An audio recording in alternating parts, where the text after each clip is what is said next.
Right sir, right. Amarnath గారు, ఒకవైపు కాన్వాయిలు కూడా అంటే ఏదైతే ఎన్డీఏ కూటమిలో ఉన్నటువంటి నేతలు, ముఖ్యమంత్రులు ఇట్లాంటి వాళ్ళందరూ కూడా కాన్వాయిలు తగ్గించడాలు, ప్రధానమంత్రి కూడా అట్లాగే దాంట్లో ఉన్నటువంటి సంఖ్యను తగ్గించడం, పెట్రోల్ డీజిల్ వినియోగాన్ని తగ్గించాలి, బంగారం కొనుగోలు తగ్గించాలి, ఇవన్నీ కూడా మొన్న ఏదైతే ప్రధాని మాట్లాడారో ఆ తర్వాత వెంటనే పెరిగిపోవడం నిజంగా కూడా ఇబ్బంది కదా, సామాన్యులకు ఇబ్బంది కాదంటారా ఈ డీజిల్ పెరగడం? ఇందాక పాపారావు గారు చాలా క్లియర్గా చెప్పారు అన్ని విషయాలు కూడా. మొదట పాపారావు గారికి, బాజీ గారికి, మీకు అందరికి నమస్కారము. మన ప్రేక్షకులకు, పెట్రోల్ డీజిల్ ప్రైజెస్ పెరగడం అనేది రెండు రకాల విషయాల మీద ఆధారపడి, ఒకటి అంతర్జాతీయంగా క్రూడ్ ఆయిల్ ప్రైజెస్, రెండోది ఆ రాష్ట్రాలు ఏవైతే VAT plus excise duty, central excise duty, VAT. ఇప్పుడు ఈ భారతదేశంలో అనేక రాష్ట్రాలు ఉన్నాయి, గుజరాత్ నుంచి తెలంగాణ వరకు. ఇప్పుడు తెలంగాణలో 35.5% వ్యాట్ ఉంటుంది. అదే గుజరాత్ లో చూసినట్టే కేవలం 13.5% ఉంటుంది. మరి గుజరాత్ లో ఎందుకు పెట్రోల్ ధర తక్కువ ఉండాలి, ఎందుకు తెలంగాణలో ఎక్కువ ఉండాలి? సెంట్రల్ గవర్నమెంట్ అయితే ఇద్దరికి ఒకటే ఎక్సైజ్ డ్యూటీ ఇస్తున్నది కదా. మన పక్క రాష్ట్రం మహారాష్ట్రలో, అంటే మీరు బార్డర్ లో ఉన్న వాళ్ళకు ఈజీగా అర్థమవుతుంది, ఆదిలాబాద్ దాటంగానే ₹5.50 తగ్గిపోతుంది డీజిల్. మహారాష్ట్ర వాళ్ళు ఎందుకు తక్కువ వ్యాట్ కలెక్ట్ చేస్తున్నారు, ఎందుకు తెలంగాణ ఎక్కువ చేస్తున్నది? ఆంధ్రప్రదేశ్, తెలంగాణ, తమిళనాడు ఇవన్నీ వెరీ హైయెస్ట్ వ్యాట్ కలెక్షన్ ఉండే రాష్ట్రాలు. ఇది ఒక కేంద్ర ప్రభుత్వానికి ఒక డీజిల్ 1 లీటర్ ధరలో కేంద్ర ప్రభుత్వానికి ₹19 వెళ్తే రాష్ట్ర ప్రభుత్వాలకు ₹22-23 వెళ్తాయి. దిస్ ఇస్ హౌ ది, అంటే ₹22 హైయెస్ట్, తక్కువ కలెక్ట్ చేసే వాళ్ళకు ₹15, ₹14. అంటే గుజరాత్, రాజస్థాన్ ఇట్లాంటి స్టేట్స్. యూపీలో 19%, ఢిల్లీలో 19%. అంటే అర్థం చేసుకోవాల్సింది ఏంటంటే, సరే నేను ఐఎమ్ నాట్ ఓవర్ సింప్లిఫైయింగ్, అదేదో రాష్ట్రాల తప్పు, కేంద్రము తప్పు అన్నట్టు నేను మాట్లాడట్లేదు. ఇది ఎవరిది తప్పు కాదు. అంతర్జాతీయంగా క్రూడ్ ఆయిల్ ప్రైజెస్ పెరిగినప్పుడు మార్చి 2026లో నిర్మలా సీతారామన్ గారు పెట్రోల్ పైన, డీజిల్ పైన ₹10 ఎక్సైజ్ డ్యూటీ తగ్గించారు ఏక బిగిన.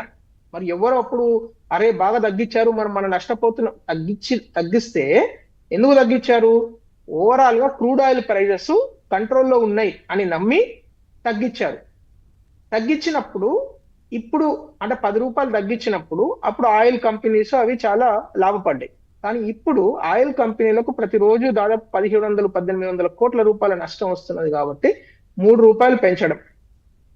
ఒకటి అర్థం చేసుకోండి పవన్ గారు, అంతర్జాతీయ విపణిలో క్రూడ్ ఆయిల్ మనం దాదాపు 90% ఇంపోర్ట్ చేస్తాం. పెద్దలందరికీ తెలిసిన విషయమే, ప్రజలకు కూడా తెలిసిన విషయం. మన దగ్గర లేదు, మనం ఇంపోర్ట్ చేసుకోవాల్సిందే. మనం ఖచ్చితంగా దాని మీద ఆధారపడి, అనేక రంగాలు ఆధారపడి ఉంటాయి. దాన్ని ఇప్పుడు గత 10-15 సంవత్సరాలుగా తగ్గిస్తున్నాం. ప్రధానమంత్రి సూర్యఘర్ యోజన అని ఇంటిళ్ళ పైన సోలార్ ఇస్తున్నాము.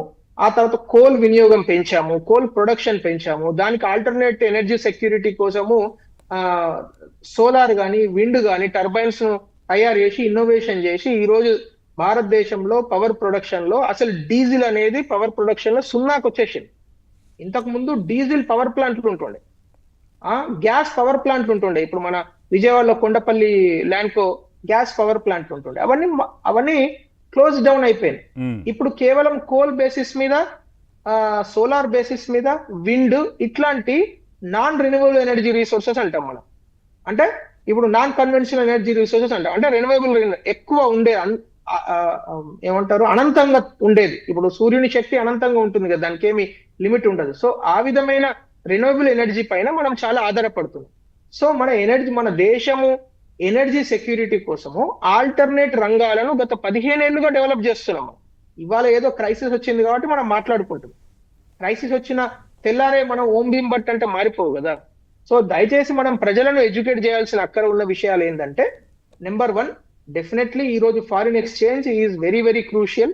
మనము ఫారిన్ ఎక్స్చేంజ్ ను తక్కువ యూజ్ చేయాలి. గోల్డ్ ను ఇంపోర్ట్ చేసుకోవాల్సిన అక్కర 100% అక్కర ఉన్నప్పుడే, అంటే ఏదో ఫంక్షన్ ఉంది దానిలో కూడా కొంత, అంటే 10 తులాలు కొనాల్సిన చోట ఒక 4 తులాలు కొని నడిపించే అవకాశం ఉంటే నడిపియండి. ఈ విధంగా మనము ప్రజలను కూడా ఎడ్యుకేట్ చేయాలి. 2, ఆయిల్ ఇంపోర్ట్స్ తగ్గించాలంటే మీరు ఆయిల్ వాడొద్దు అంటే కుదరదు కదా. సో దానికి తగ్గించండి అని చెప్తున్నారు. అంటే సపోజ్ ఇప్పుడు రోజు 100 కిలోమీటర్లు తిరిగే వ్యక్తి 70 కిలోమీటర్లు తిరగండి అని రిక్వెస్ట్ చేస్తున్నారు. ఇదేం రూల్స్ పెడతలేరు కదా కేంద్ర ప్రభుత్వం. ఇప్పుడు ప్రధానమంత్రి గారు ఒక ఇంట్లో మన తండ్రి మనకి ఏ విధంగా తిరగడాన్ని ఎట్లా కంట్రోల్ చేస్తాం కానీ అంటే ఏదో పని మీదే వెళ్తారు కదా, ఊరికనే 100 కిలోమీటర్లు తిరగరు కదా. అదే ఇప్పుడు నేను సపోజ్ మా ఊరికి వెళ్ళాలనుకోండి, నేను ఒక్కనే కార్లు ఎక్కి వెళ్ళడం ఒక పద్ధతి, లేదు నేను బస్సులో వెళ్ళడం ఒక పద్ధతి. ఇప్పుడు ఆ మంచి హైవేలు అయిపోయినా, హైటెక్ బస్సులు వచ్చినాయి, ఏసీలలో కూర్చొని బ్రహ్మాండంగా పడుకొని కూడా వెళ్ళొచ్చు. సో ఈ రెండు పద్ధతులలో ఏ పద్ధతి మీరు పాటిస్తారనేది మీ యొక్క బస్సుల విజ్ఞత. పరిస్థితి గురించి మీకు తెలియంది కాదు. మనం లాస్ట్ టైం కూడా మనం పాపారావు గారు వీళ్ళందరూ మాట్లాడారు, ఇక్కడ ఉన్నటువంటి పరిస్థితులు, బస్సులు ఎట్లున్నాయి ఏంటిది ఇవన్నీ కూడా మాట్లాడుకున్నాం మనం. సో దాంట్లో ఎట్లా వెళ్ళగలుగుతారు, ఎట్లా ఉన్నాయి, ఆ ఫిట్నెస్ కావచ్చు, ఇవన్నీ కూడా చూస్తున్నాం కదా. అంటే మీరు ఓన్లీ అంటే సార్ ప్రతిరోజు హైదరాబాద్ నుంచి దాదాపు 28 లక్షల మంది కేవలం బస్సులలోనే బస్సులలో ట్రైన్లలో కలిపి 28 లక్షల మంది వివిధ సిటీస్ కి వెళ్తారంట. పూణేకు మీకు ఎన్ని స్లీపర్ బస్సులు ఉంటే మీరు ఒక్కసారి మియాపూర్ లో నిలబడితే అసలు ఒక రాత్రి 3 అవన్నీ గంటల ఓకే, ట్రైన్లో కానీ ఒక ఇక్కడ 1000 బస్సులు వెళ్తాయి. మెట్రోలే వాడండి అని కూడా చెప్తున్నారు కదా. మెట్రోలు కూడా కొన్ని మార్గాలకే, కొన్ని ప్రాంతాలకే ఉన్నాయి కదా ఇక్కడ కూడా. సో మిగతాదంతా బస్సే ఎందుకు కదా. అంటే అదే సార్, ఇప్పుడు పవన్ గారు మనం ఇక్కడ అల్టిమేట్ గా ఏంటంటే, ఇప్పుడు నా దగ్గర కానీ మీ దగ్గర కానీ ఎవరి దగ్గర దీనికి పరిష్కారం లేదు. అంటే ఆ ఇరాను ట్రంప్ మైండ్ లోకి వెళ్ళి ఎవరైనా వెళ్ళి ఆ మైండ్ ను మ్యానిపులేట్ చేసి ఆ యుద్ధాన్ని ఆపితే తప్పితే మన చేతిలోనే తెలియదు కదా. అదైతే మనం అంగీకరిస్తున్నాం కదా. ఉన్న పరిస్థితులలో మనం ప్రిపేర్డ్గా ఉండాలి అనేది ఇక్కడ సబ్జెక్ట్. ప్రిపరేషన్ అంటే ఏంది, రేపు ఇంకొంచెం సంక్షోభం గిట్ట పెరిగితే, ఇంకా పెరిగే అవకాశము కనబడుతున్నది కాబట్టి ఒకవేళ పెరిగితే భారతదేశంలో మనకు లోటు ఉండవద్దు, సమస్యలు రావద్దు, ప్రిపేర్ అయి ఉంటే బెటరు అనేది ఇక్కడ అసలు మొత్తం చర్చ గత వారం రోజులుగా జరుగుతున్నది. అంటే ప్రధానమంత్రి మోడీ గారు ఈ చర్చను ఒక కుటుంబంలో ఒక తండ్రి లాగా ఈ దేశంలో ప్రజల మధ్యలోకి ఈ చర్చ తీసుకురావడం జరిగింది. Right, okay. దీనిలో నష్టాలు ఉండవా మీరు అడిగితే నష్టాలు ఉంటాయి. ఏ నష్టాలు ఉంటాయి?